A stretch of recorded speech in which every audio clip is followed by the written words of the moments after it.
নমস্কার বন্ধুরা, মৌমের সাথে রান্নাবান্নাতে সবাইকে স্বাগত। আশা করি সকলে ভালো আছেন।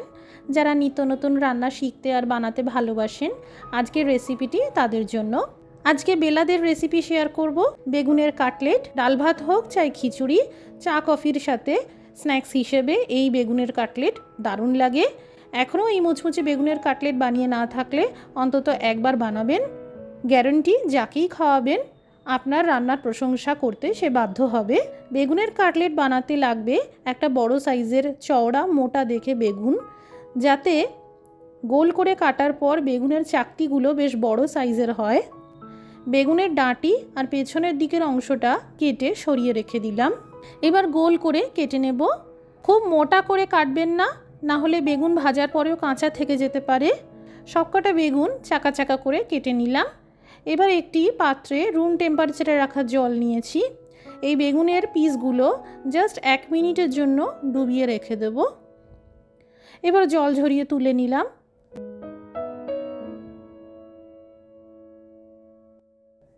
এবার একটি মিক্সিং বোলে নিয়ে নিলাম টোটাল 150 গ্রাম মতন মোটা বেসন।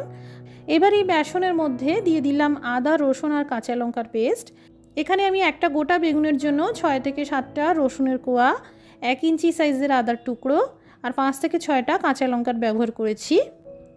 দুটো মিডিয়াম সাইজের পেঁয়াজকে ভালো করে মিহি করে বেটে নিয়ে দিয়ে দিলাম। খুব সামান্য লঙ্কার গুঁড়ো দিলাম। স্বাদ মতো লবণ দিয়ে দিলাম। এখানে ঝালটা আপনারা যে যেমন পছন্দ করেন সেই বুঝেই দেবেন। খুব অল্প অল্প করে জল দিতে হবে, কারণ এখানে একটা ঘন ব্যাটার তৈরি করতে হবে। খেয়াল রাখবেন এই ব্যাটার যেন পাতলা না হয়। 3-4 মিনিট ধরে ভালো করে ফেটিয়ে নেওয়ার পর এবার 5 থেকে 10 মিনিটের জন্য এই ব্যাটার সেট হতে দেব। এবার একটা ডিম ফাটিয়ে দিয়ে দিলাম। একটা গোটা বেগুনের কাটলেট বানালে একটা ডিমই যথেষ্ট। এই ডিম অবশ্যই দেবেন, এতে একটা দারুণ টেস্ট আসে।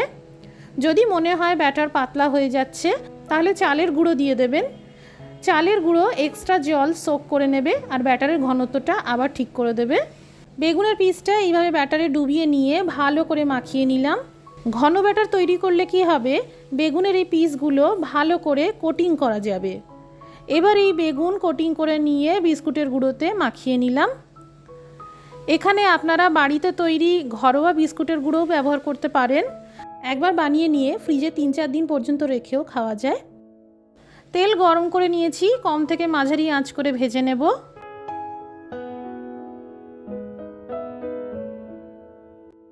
আমি একটু পরিমিত তেলে ভাজার চেষ্টা করেছি।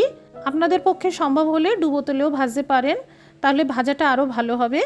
হাতা দিয়ে তেল ঠেলে ঠেলে দিচ্ছি, এতে উপর থেকেও ভাজাটা হয়ে যাবে। খুব সাবধানে উল্টে পাল্টে ভেজে নিলাম।